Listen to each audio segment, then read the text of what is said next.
গেল থামিয়ে নেটের শাখা, তাদের সারা দেশটা এখন লাগে ফাঁকা ফাঁকা, ওদের সারা দেশটা এখন লাগে ফাঁকা ফাঁকা।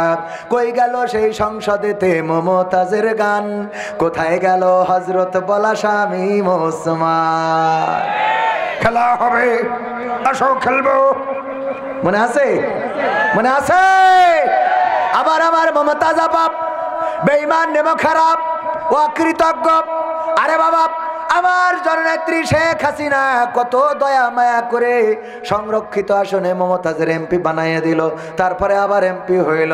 ওরে বাবা, যে যার বোম মারলেও সে নাকি হাদিসে ওই যে মেশকাত শরীফ সিয়াসিত্তার মধ্যে খুঁজে পায়। সিয়াসেত্তার মধ্যে কি খুঁজে পায়? মেশকাত শরীফ। ও মেশকাত শরীফ থেকে আলিফ লাম মিম এর ব্যাখ্যা দেয় এই আউলিয়া। সংসদে আমার নেত্রীর নিয়ে, আমার বঙ্গবল বন্ধুর নিয়ে কত গান শুনাইলো, আর যখন নেত্রী চলে গেল তখন আর মমতাজ গান গাইল নারী। ঠিক না বেঠে? আমি বলি তুমি মনির খানের চেয়ে খারাপ, তুমি আসিফের চেয়ে খারাপ, তুমি অন্য অন্য শিল্পী শান্ত মান্ত এই জাতীয় আরো অনেকে আছে, তাদের চেয়ে খারাপ কেন? খারাপ দেখেন, মনির খান বিয়ের আগে লাইন মেরেছিল কার সাথে? হ্যাঁ, অঞ্জনা। তুমি কথা রাখলে না, চলে গেলে ভাত খেলে না অঞ্জনা। অঞ্জনা অঞ্জনা অঞ্জনা অঞ্জনা বলে পাগল। এমন কোন ক্যাসেট করে নাই যেই ক্যাসেটে অঞ্জনার কথা বলে নাই, বলে নাই। আর এই মনির খান জানতো আমি তো এখনো বিয়ে করি নাই, ভবিষ্যতে যখন বিয়ে করব রে তখন আমার বউ অঞ্জনার নাম জেনে যাবে, আর এই নাম জানার পরে আমার সংসারে অশান্তি হবে। তারপরেও সব ভয় ভুলে ভালোবাসার টানে অঞ্জনা অঞ্জনা জিকির করেছে, নিজিত করেছে করেছে আমাদেরও করায় সেরি। ঠিক না বেঠিক? তাহলে ভালোবাসাটা বুঝতে পারছেন এখন?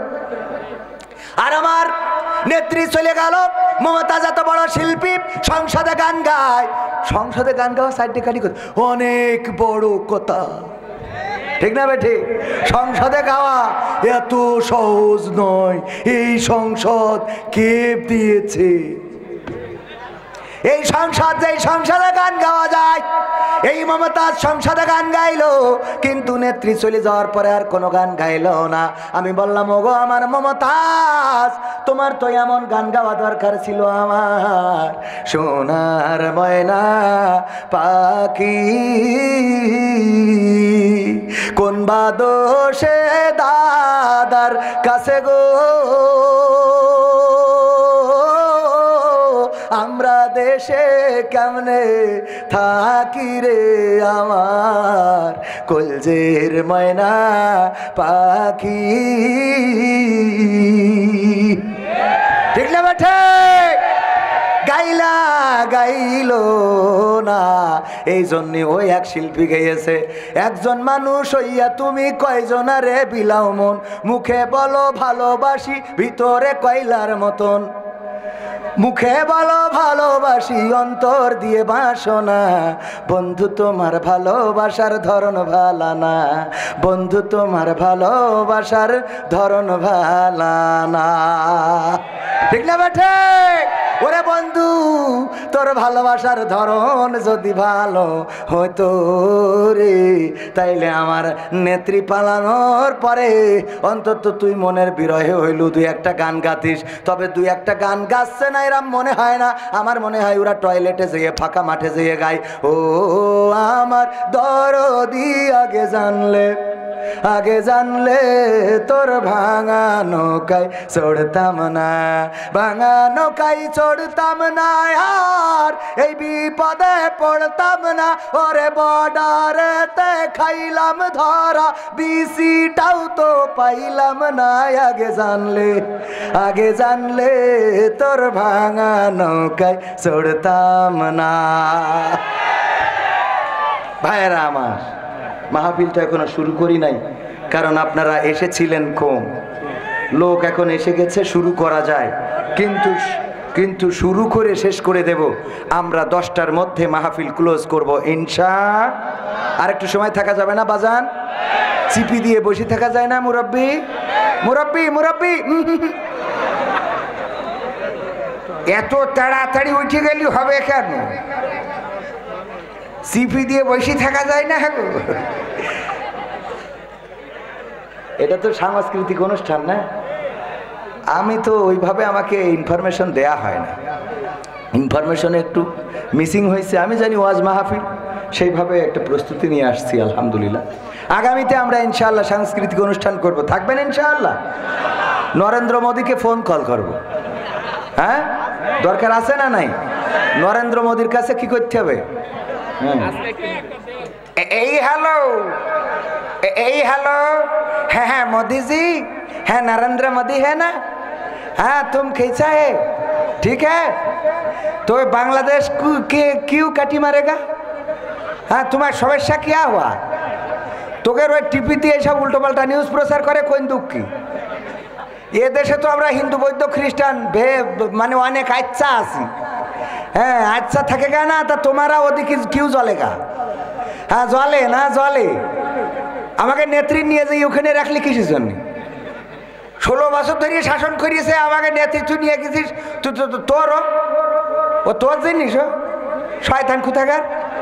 আমাকে নেত্রী আমাকে দেশে থাকবে, তুই নিয়ে যাওয়ার কালকে কিটাই আবার এখন তুমি আবার আমাকে দেশের পিছনে কাটি করি বেড়াচ্ছাও। চট্টগ্রামে মারল খারা আর কাঁদছিস কারা?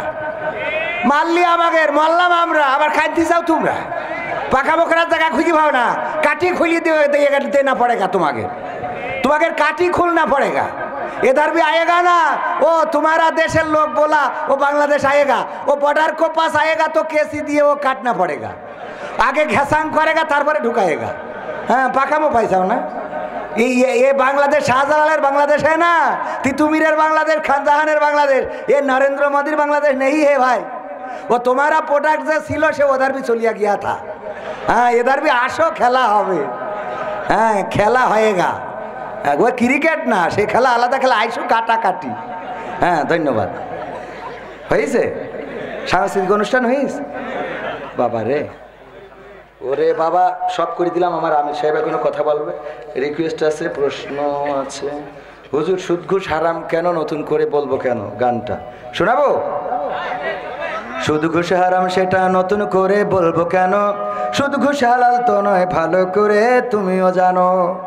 জানি না জানি না, সুদ ঘুষ হারাম সেটা নতুন করে বলবো কেন, সুদ ঘুষ হালাল তো নয় ভালো করে তুমিও জানো। সুদের টাকায় আজকে তুমি করছো বাড়ি করছো ঘর, কি জবাব দেবে সেদিন যাবে যেদিন কবর ঘর। সুদের টাকায় আজকে তুমি করছো বাড়ি করছো ঘর, কি জবাব দেবে সেদিন যাবে যেদিন কবর ঘর। থাকতে সময় হও হুঁশিয়ার, থাকতে সময় হও হুঁশিয়ার, রবের হুকুম তুমি মানো, সুদ ঘুষ হালাল তো নয় ভালো করে তুমিও জানো। নামাজ ফরজ সেটা নতুন করে বলবো কেন, নামাজ দিনের খুঁটি ভালো করে তুমিও জানো। আজান হলে কেন তুমি চায়ের ঘরে থাকো বসে, কি জবাব দেবে সেদিন যাবে যেদিন কবর দেশে। আজান হলে কেন তুমি চায়ের ঘরে থাকো বসে, কি জবাব দেবে সেদিন যাবে যেদিন কবর দেশে। না পড়িলে নামাজ কালাম, না পড়িলে নামাজ কালাম, শাস্তি কঠিন তাও তো মানো, নামাজ দিনের খুঁটি নতুন করে বলবো কেন। রোজা ফরজ, রোজা ফরজ সেটা নতুন করে বলবো কেন, রোজাও দিনের খুঁটি ভালো করে তুমিও জানো। রমজান এলে পরে চুরি করে আহার করো, খাবার ওটা তো নয় পায়খানাতে পেটটা ভরো। আছে না নাই? আরে বাবা রোজার মাসে আল্লাহর ওলি আউলিয়া সাহেব, আমার ভাইজান কি চলে যাচ্ছেন? ব্যস্ততা রয়েছে, ঢাকায় যেতে হবে না? সভাপতি সাহেব ঢাকায় ব্যস্ততা রয়েছে তাই চলে যাচ্ছে। আমি তো মাহফিল এখনো শুরু করিনি, কিরম চলে যাচ্ছে? তো তাহলে ওনারা থাকছে, আপনি শেষে শুরু করবো ইনশাআল্লাহ। মাহফিল শেষে শুরু হবে ইনশাআল্লাহ। তাহলে সভাপতি সাহেবের আমরা বিদায় দিলাম। জনাব আলহাজ হযরত মাওলানা মোহাম্মদ আবুল হাসান ফারুকি সাহেব, চেয়ারম্যান মক্কা মদিনা হজ ট্রাভেল, হজ কাফেলা, মক্কা মদিনা হজ কাফেলা। চেনেন কিনা আপনারা? হজে যাওয়ার দরকার আছে না নাই? হজে যাওয়ার দরকার আছে না নাই? টাকা হয়, জমি কেনার টাকা হয়, জমি বন্ধক রাখারও টাকা হয়, কিন্তু একটু ওমরাই যাবেন, আল্লাহ রাসূলের মক্কা মদিনায় যাবেন, ওই টাকা জীবনে হলো না। ঠিক না বে ঠিক? ওই টাকা জীবনে হয় না। এই জন্যে মক্কা মদিনা হজ ট্রাভেলস আমার সভাপতি ওনার সাথে যোগাযোগ করি ঠাস করি চলে যাবেন, কোনো অসুবিধা নেই। হ্যাঁ ইনশা। এরপরে তাইলে এই কথাগুলো না শেষ করলে আবার আমি ভুলে যাবো না। নামাজ রোজা ফরজ, সেটা ওই কথা বলছিলাম যে রোজার মাসে দেখবেন কিছু পীর সাহেব আছে, ওরা রোজা রাখে না কিন্তু ঘন ঘন থুতু ফেলে, মানে এমন ভাব করে ও দুটো রোজা একসাথে রয়েছে। এরপরে যে ইফতার, এই ধরেন ইফতারি মসজিদে ইফতারি দেয়, যে মসজিদে ওই আল্লাহর পীর সাহেব বসবে, এখানে একটা প্লেট এখানে একটা প্লেট, উনি মাঝখানে। অন্য মানুষ এসে কনফিউশনে পড়ে যায়, উনি চিন্তা করে এ লোক মনে হয় এই প্লেটের লোক, এটা বাদ দিয়ে এখান থেকে বসে। আর আমার অতিথি এসে মনে করে মনে হয় এই প্লেটের লোক, তো এটা বাদ রেখে এখান থেকে বসে। বসার পরে যে আজান দেয় অমনি কই দেখো নষ্ট হবে গো, এখানে লোক পায়, এটাই ডাইলে নিয়ে এইবার কুপান। পীর সাহেব আছে না নাই? আল্লাহ আল্লাহ হেদায়েত করো, বলেন আমিন। আবার জিজ্ঞেস যদি করা হয় তুমি রোজা থাকো, আগা গোড়া রোজা থাকি। আগা গোড়া মানে বছরের প্রথমটা আর শেষটা থাকি, এটা হলো আগা গোড়া। বছরের রোজার মাসের প্রথমটা আর শেষেরটা, মাঝখানে জয় বাংলা, জয় বাংলা বলার লোক নেই। আমার হাফিজুর রহমান সিদ্দিকী ভাই ওয়াজ করলো আর বাচ্চাও করলো, স্লোগান এমন হয়ে গেল যে তাকবীর থাকবে না, ওয়াজেও বলতে হবে জয় বাংলা। আছে স্লোগান। আল্লাহ যদি না চাই, সিরিয়ায় দেখেন অভ্যুত্থান হয়ে গেল, কোথাকার আসাদ 1 বছর ধরে ক্ষমতা ধরে রেখেছিল, আসাদকে তাড়াইছে বাংলাদেশি স্টাইলে। প্রথমে শুরু করি শ্রীলঙ্কা, এরা পথ দেখাইতেছে কি করি কাপড় খুলতে হয়, কাপড় খুইলে একেবারে জাঙ্গিয়া পরাই ছেড়ে দিতেছে। আমরা তো তাও ভালো যে আমরা ওইগুলো ওইখানতে নিয়ে আইছি, কিন্তু ওইগুলো পরাই ছেড়ে দিন, ঠিক না বেঠে? তো এই অবস্থা ভাইয়েরা আমার। আর এখন সিরিয়ায় হয়ে গেল আন্দোলন, সিরিয়াবাসী বিজয় অর্জন করেছে, তাদের বাবার মূর্তি, জাতির জনকের মূর্তি লাঠি দিয়ে ভেঙে ফেলা হচ্ছে। ইসলামী রাষ্ট্রে কোন জায়গায় মূর্তি চলবে? জাতির পিতা কিরা? ইব্রাহিম। এর বাইরে কোন জাতির পিতা, নেতা, সেতা, খেতা আমরা মানি? ভাইরা আমার, হুজুর আমির হামজা ও দেখো রাশমিকা মান্দারকে নিয়ে যে সমালোচনা হচ্ছে, এ ব্যাপারে একটু ব্যাখ্যা করবে। তো এ তো ওয়াজের অংশ না, আমি এ নাম তো জানিও না, কিন্তু কালকে আমি এই নাম শুনেছি অনলাইনে। কোন লাইনে? অনলাইনে। যে যা নিয়ে চর্চা করে তার মধ্যে সে জিনিসটা বেশি পরিচিত হয়। তবে হ্যাঁ, আমেরিকার প্রেসিডেন্ট ডোনাল্ড ট্রাম্প, এটা কি অটোমেটিক আমরা জেনেছি না জানি নাই? বাইডেন আগে ছিল, জানি না। সিরিয়ায় অভ্যুত্থান হলো, জানি না। মিডিয়ার কল্যাণে অনেক কিছু পরিমণির নাম আমরা জানি না। এগুলো আমরা তাদের ভালোবাসলেও জানি, না বাসলেও জানি। কিছু নাম, কিছু কথা, কিছু ঘটনা আমরা চাইলেও আমাদের সামনে পড়ে, না চাইলেও আমাদের সামনে পড়ে। আমার আমির হামজা ভাই উনি সুন্দর করে একটা বিষয় বুঝাতে যে বুঝিয়েছেন যে আজকে আল্লাহর দেওয়া চেহারা সৌন্দর্য, এই বিশ্বের 256টা দেশে বিশ্ব সুন্দরী প্রতিযোগিতা হয়, এবং যেই সব জায়গায় মাপজোক করে সুন্দরী বানায়, এগুলো নাউজুবিল্লাহ করা তো যাবেই না।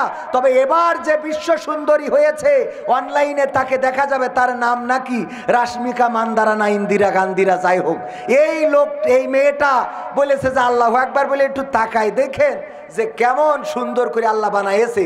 অথচ পৃথিবীর এদের থেকে বেশি সুন্দরী ছিল 5 জন রমণী, তার মধ্যে আমাদের আদি মাতা হাওয়া আলাইহিস সালাতু ওয়াস সালাম, বলেন সুবহানাল্লাহ। এরপরে ছিলেন মারিয়াম, তারপরে ছিলেন সারা আলাইহিস সালাতু ওয়াস সালাম, ইব্রাহিম আলাইহিস সালাতু ওয়াস সালামের স্ত্রী। এরপরে ছিলেন খাদিজা রাদিয়াল্লাহু তাআলা আনহা, এরপরে ফাতেমা বা আয়েশা রাদিয়াল্লাহু তাআলা আনহা এবং ফাতেমা রাদিয়াল্লাহু তাআলা আনহা। আল্লাহর নবীর কন্যার ঘটনাও তিনি ব্যাখ্যা করেছেন, বলেছেন এই ফাতেমা রাদিয়াল্লাহু তাআলা আনহা, এদের তো কি সুন্দরী চেহারা, পৃথিবীর মধ্যে তারা ছিল শ্রেষ্ঠ সুন্দরী। এই শ্রেষ্ঠ সুন্দরীরাও নিজেদেরকে প্রদর্শন করে বেড়ায় নাই, দেখাই নাই বরং ফাতেমা রাদিয়াল্লাহু তাআলা আনহা ইন্তেকালের সময় বলেছেন, আমি মৃত্যুর পরে ওগো আলী তুমি আমার জানাজা করবা, গভীর রাতে আমার দেহের উপরে এমন কাপড় বিছায়ে রাখবা যেন কাপড়টা দেখেও কেউ বুঝতে না পারে যে আমি কতটুকু মোটা ছিলাম, আমাকে এমনভাবে রাখবা যেন কেউ জানতে না পারে আমি কতটুকু লম্বা ছিলাম, আমাকে এমনভাবে রাখবা পৃথিবীর মানুষ যেন কল্পনা করতে না পারে। ফাতেমা রাদিয়াল্লাহু তাআলা আনহা এই গড়নের ছিলেন, এই মাপের ছিলেন, এই লম্বা ছিলেন, এই ওজনের ছিলেন। এতটুকুও যেন না হয় অল্প মুষ্টিমেয় কিছু মানুষকে খবর দিয়ে, যারা খুবই কাছের, তাদেরকে দিয়ে রাতের অন্ধকারে জানাজা পড়িয়ে আমাকে কবরস্থ করবা, আমার যেন পৃথিবীর কোনো মানুষ না দেখতে পায়, এমনকি কবরটা পর্যন্ত পৃথিবীর মানুষ যেন জানতে না পারে এটা ফাতেমা রাদিয়াল্লাহু তাআলা আনহার কবর। যেই কবর দেখে বুঝতে পারে তাইলে মনে হয় এতটুকু লম্বা ছিল। কথা কি বোঝা গেছে? এই কথাটা বলতে যে উনি একটা নাম নিয়েছেন, আর অনলাইনের ষড়যন্ত্র, অনলাইনে প্রোপাগান্ডা, তার বিরুদ্ধে পরিকল্পনা করে ষড়যন্ত্র চালানো হচ্ছে, তার বিরুদ্ধে পরিকল্পনা করে লেগেছে। আমার আমির হামজা ভাইয়ের পিছনে যারা লেগেছে তাদেরকে বলতে চাই, কাটিং করে শার্টকাট করে কোনো অংশ ছাড়বেন না। 2 ঘন্টা যদি একটা বক্তা কথা বলে এর মধ্যে অনেক কথা আসে না। আমি খেলা হবে বলেছি না বলি নাই? আমি বলেছি ওই বর্ডারে বিসি কেটে নিচ্ছে, বলেছি না বলি নাই? তো এর মধ্যে ভালো কথা বলেছি, ধরেন 2 ঘন্টার মধ্যে 1 ঘন্টা 50 মিনিট আর 10 মিনিট খারাপ কথা ধরে নেন বললাম। আপনি 10 মিনিট নিয়ে আলোচনা করছেন আর 1 ঘন্টা 50 মিনিট কোনে গেল? কথা কয় না? 10 ঘন্টা নিয়ে আলোচনা করেন, 1 ঘন্টা 45-50 মিনিট হারাই গেল জীবন থেকে। আপনারা তো ইচ্ছা করে অপেক্ষায় ছিলেন যে কোন ভুলটা করে আমরা সেই ভুলের দিনই রোল বাজানো শুরু করব। এইগুলো বাংলাদেশের জনগণ খায় না। আমির হামজার যে জনপ্রিয়তা, বাংলাদেশ আকাশচুম্বী জনপ্রিয়তা, যেখানেই যায় হাজার হাজার নয় লাখো লাখো তৌহিদি জনতার ঢল নামে। এটা কোনো কিছুর জন্য নয়, শুধুমাত্র আল্লাহর কোরআনের জন্য। বলেন ঠিক কিনা? সুতরাং এই জনপ্রিয়তাকে শেষ করা যাবে না। যারা পরিকল্পনা করে তার পিছনে লেগেছ, রাশমিকা মান্দিরা না ইন্দিরা যার নাম বলেছে, তুমি যদি আল্লাহর ওলি হও এই নাম তুমি জানলে কি করে? কথা কয় না? তুমি পরহেজগার আমি মানছি, ও পরহেজগার। কেমন পরহেজগার? এক দেওর ভাই থাকে মালয়েশিয়ায় বিদেশে, ভাবির সাথে বুঝতে পারিছেন, ভাবির সাথে এখন ওই একদিন 1 রাত 2 রাত 5 রাত হঠাৎ করে এলাকার লোকজন বললো ভাবির সাথে তো বেকায়দা করছে, না এটা তো ধরতে হবে। যেদিন ঢুকেছে ঘরের মধ্যে অমনি সবাই যেয়ে দরজা আটকাইছে, ও পিছন দিয়ে তাড়াতাড়ি দিয়েছে দৌড়। এক বেড়ার ফাঁকা ছিল, ফাঁকাতে বেরোয় এসে তারপরে ঘরে ঢুকে জায়নামাজ বিছাইয়ে তাহাজ্জুদে পড়ে রয়েছে, সিজদায় পড়ে রয়েছে। যেই লোকজন বলছে ওঠ, তা বলছে খেয়াল ওঠ, তা বলছে আমি সিজদায় রয়েছি না, তাহাজ্জুদে ডাকিস না এখন, আমি এখন এসকে পাগল, এসকে পাগল আগে ওঠ। তুই তো পরহেজগারে তো বুঝতে পারছি, এখন ব্যান রাত্রি সিজদা দিচ্ছিস মানে তো তুই তো পরহেজগার, মানে কি তুই তো ওলিয়া উলিয়ার পর্যায়ে চলে গেছিস। কিন্তু দুঃখ হইলো তোর স্যান্ডেল জোড়া ভাবির খাটের তলে কেন? তুই তাহাজ্জুদ পড়া লোক, আমার তো মানতে অসুবিধে নেই, তা তো স্যান্ডেল ভাবির খাটের নিচে থাকলো কেন? তা যারা আমির হামজার এই নাম নিয়ে সমালোচনা করতে চাও যে এই নাম আমির হামজা জানলো কি করে, আমির হামজা না হয় খারাপ মানুষ, জানলো তুই জানলি কি করে? তোর স্যান্ডেল খাটের নিচেই কেন? কথা কি বোঝা গেছে? এই জন্য এইসব ফাঁদে মুসলমানরা পা দেয় না, ষড়যন্ত্রকারীরা ষড়যন্ত্র করতেই থাকে। বাংলাদেশের জনগণ বোঝে যে কাকে দরকার আর কাকে দরকার। কথা কয় না? আমার মিজানুর রহমান আজহারি ভাই যখন বললেন রাসূল 6 প্যাক ছিলেন, বডিটা বোঝাতে যেয়ে উনি শব্দটা ল্যাঙ্গুয়েজটা ইউজ করে ফেলেছিলেন। আল্লাহ মাফ করুন যদি এই শব্দ ইউজ করা বা এই ল্যাঙ্গুয়েজটা ব্যবহার করা অন্যায় হয়ে যায়, আল্লাহ তাকে ক্ষমা করুন।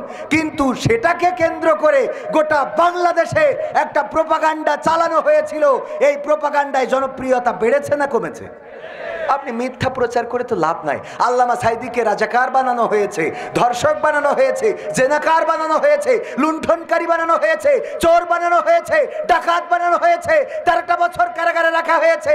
কিন্তু সেই আল্লামা সাইদির জানাজায় বাধা দেওয়া সত্ত্বেও যত মানুষ হয়েছে, এই দেশের জাতির পিতার জানাজায় এত হয় না। হয় নাই মানে কি? জানাজা পড়ার লোকই তো পাওয়া যায়। ঠিক না বে ঠিক? সুতরাং প্রোপাগান্ডা যত, জনপ্রিয়তা তত, আর প্রমোট করেন যত, লোক লাথি মারিয়ে পানিতে চুবাই তত। চুবাইছে না চুবাই নাই? গণতন্ত্র চিনি নাই আমি, জানি না গণতন্ত্র, গণতন্ত্র দেখিনি আমি, শুনেছি গণতন্ত্র, গণতন্ত্র চিনি নাই আমি, জানি না গণতন্ত্র, গণতন্ত্র দেখিনি আমি, শুনেছি গণতন্ত্র। শুনেছিলাম আমি বাংলাদেশে গণতান্ত্রিক রাজা, যখন যারে মনে চেয়েছে ধরে দিয়েছে সাজা। শুনেছিলাম আমি বাংলাদেশে গণতান্ত্রিক রাজা, যখন যারে মনে চেয়েছে ধরে দিয়েছে সাজা। কাউকে দিয়েছে ফাঁসির দণ্ড, রেখেছে আয়না ঘরে, কাউকে আবার লাশ বানিয়ে ভাসিয়েছে সাগরে। ঠিক না বেঠে? কাউকে দিয়েছে ফাঁসির দণ্ড, রেখেছে আয়না ঘরে, কাউকে আবার লাশ বানিয়ে ভাসিয়েছে সাগরে। করেছে এসব কিসের জোরে? ছিল কি দাদার মন্ত্র? কেমন গণতন্ত্র ছিল, কেমন গণতন্ত্র, গণতন্ত্রের আড়ালে ছিল রয়ের ষড়যন্ত্র। কেমন গণতন্ত্র ছিল, কেমন গণতন্ত্র, গণতন্ত্রের আড়ালে ছিল দাদার ষড়যন্ত্র। শুনেছি আগে নির্বাচনে লাগতো টাকার নোট, দেখেছি আমি ভোট করিতে লাগেনি কোনো ভোট। ঠিক না বে ঠিক? ভোট কি লেগেছে? চাচা গেছে ভোট দিতি, যেই বলছে বাবা আমার নাম্বার কত দাও দিনি, ভোটে যারা দায়িত্বশীল ছিল বলতেছে বাবাজি আপনি কখন আসলেন, কখন রওনা দিলেন বাড়িতে? তা বলছে বাবা ফজর পড়িতে রওনা দিছিলাম। তা বলছে আমরা তো সে তাহাজ্জুদ পড়ি কাম সারি ফেলেছি। তাহাজ্জুদ পড়িয়ে আমার ভোটটাও কি দিয়া হয়ে গেছে বাবা? হ্যাঁ আপনারটা দেয়া হয়ে গেছে। তো বাচ্চা বাবা তাহলে একটু ওই কালি লাগাইয়ে দাও, নাই বৌমাকে বানে আমি ভোট দিতে পারি না। তো কালি লাগাইতেছে, চলে আসছে, বলছে চাচা শোনেন। আব্বা ডাকছেও কেন বাবা? বলছে চাষিরটাও বলো হয়ে গেছে। তোমার চাষিও ভোট দিয়ে গেছে? গেছে। হ্যাঁ গো, কত বড় নেব খারাপ তোমার চাচি গো। আল্লাহ তুমি ওর কবরে তো চোখের আগুন জ্বালাও আল্লাহ, ও কত বড় নেব খারাপ আল্লাহ। বল চাচা কি হয়েছে? এত দুঃখ চাষির পরে? ওরে বাপুরে ও 12টা বছর হইল মরিয়ে গেছে, এসে যখন ভোট দেখেছে তা আমার সাথে দেখা করে যাবে না? আমার সাথে দেখা না করে চলে গেছে বুড়ি আমার, ওর সাথে আমি হাসরে জান্নাতেও থাকতে চাই না গো বাবা।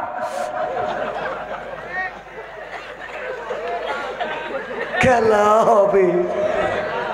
ঠিক আছে তো বাজান? শুনেছি আগে নির্বাচনে লাগতো টাকার নোট, দেখেছি আমি ভোট করিতে লাগেনি কোনো ভোট। ভোটের আগে পাশ হয়েছে মন্ত্রী মিনিস্টার, লাগেনি মিছিল, লাগেনি মিটিং, লাগেনি তো পোস্টার। ভোটের আগে পাশ হয়েছে মন্ত্রী মিনিস্টার, লাগেনি মিছিল, লাগেনি মিটিং, লাগেনি তো পোস্টার। নির্বাচন কমিশন ছিল ইন্ডিয়ান কোন যন্ত্র। কেমন গণতন্ত্র ছিল, কেমন গণতন্ত্র, গণতন্ত্রের আড়ালে ছিল দাদার ষড়যন্ত্র। কেমন গণতন্ত্র ছিল, কেমন গণতন্ত্র, গণতন্ত্রের আড়ালে ছিল রয়ের ষড়যন্ত্র।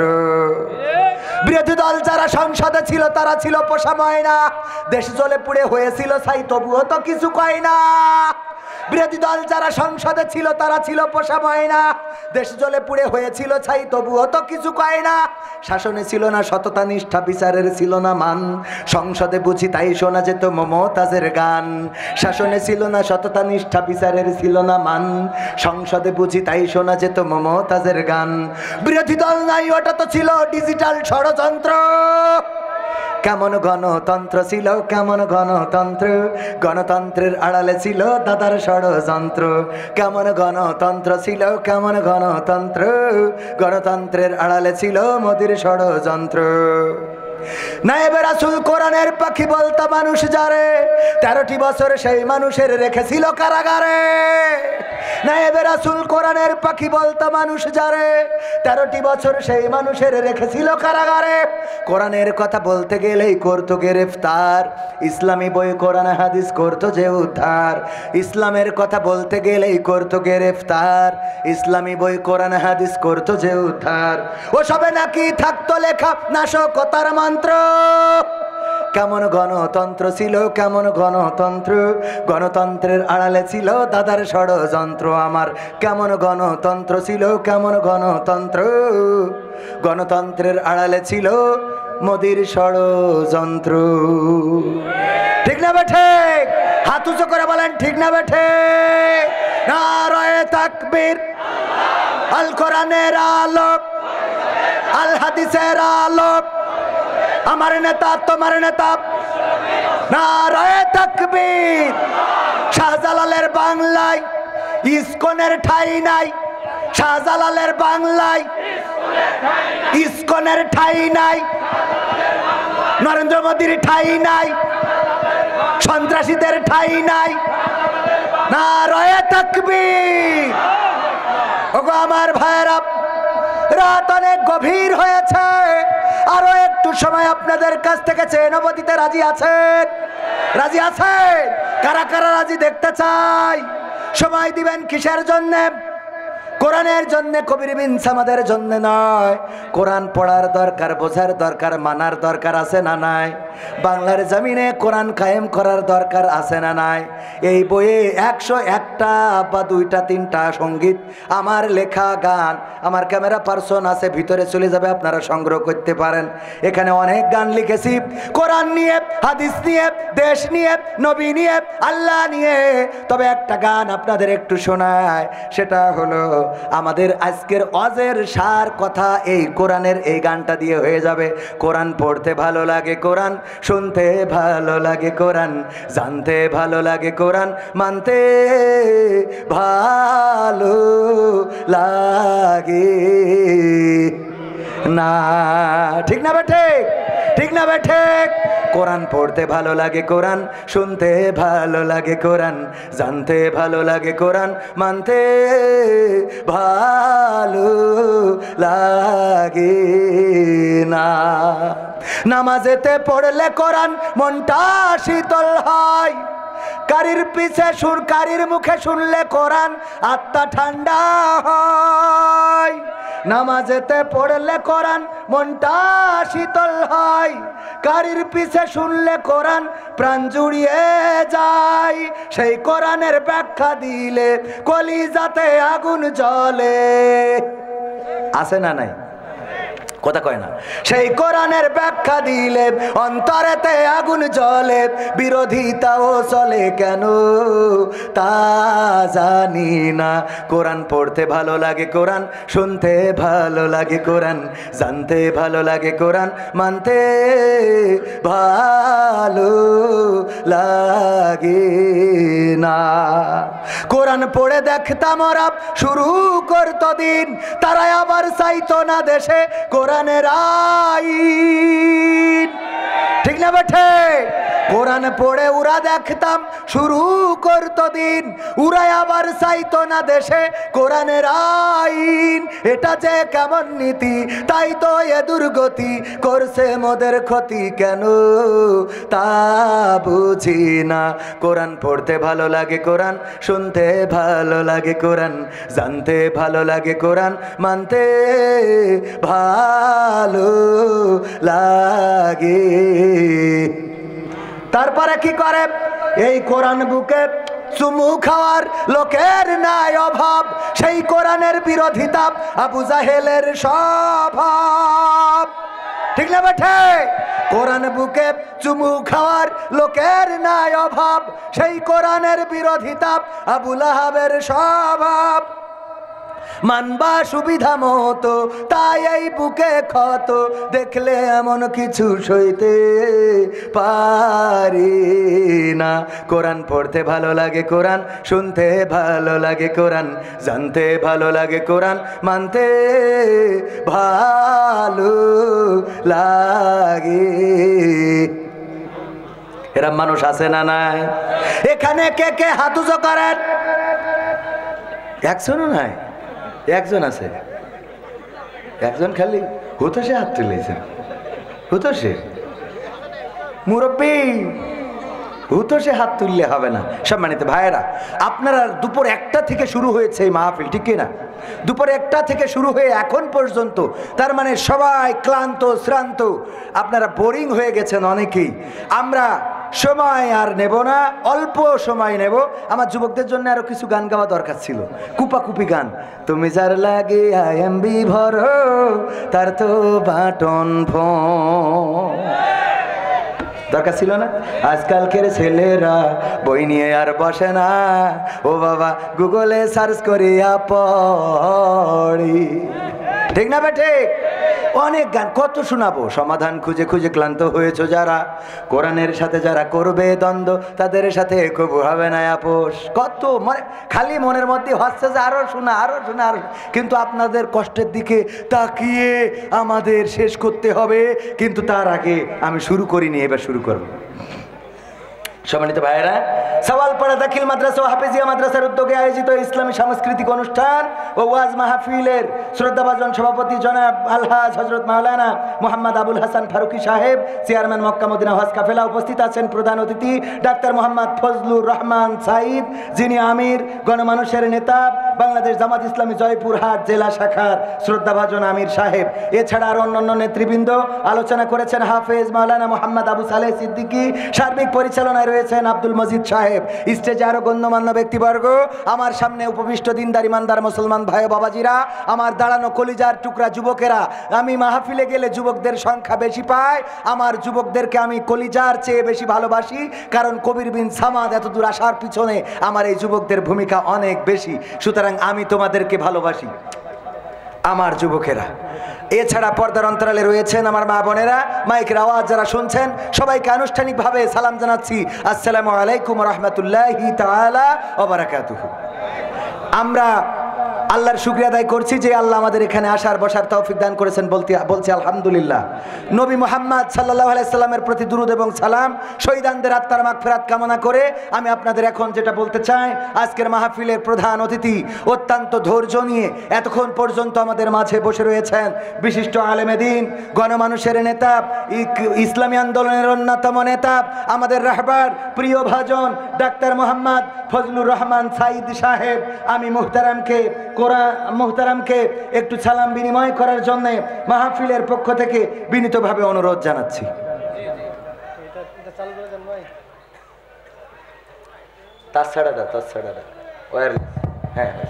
আলহামদুলিল্লাহ, সম্মানিত উপস্থিতি, এই পর্যায়ে আপনাদের সম্মুখে সংক্ষিপ্ত কথা বলবেন বাংলাদেশ জামাত ইসলামী কেন্দ্রীয় মজলিস শুরার অন্যতম সদস্য, জয়পুরহাট জেলা জামাতের সংগ্রামী আমির, জয়পুরহাট 1 আসনের এমপি পদপ্রার্থী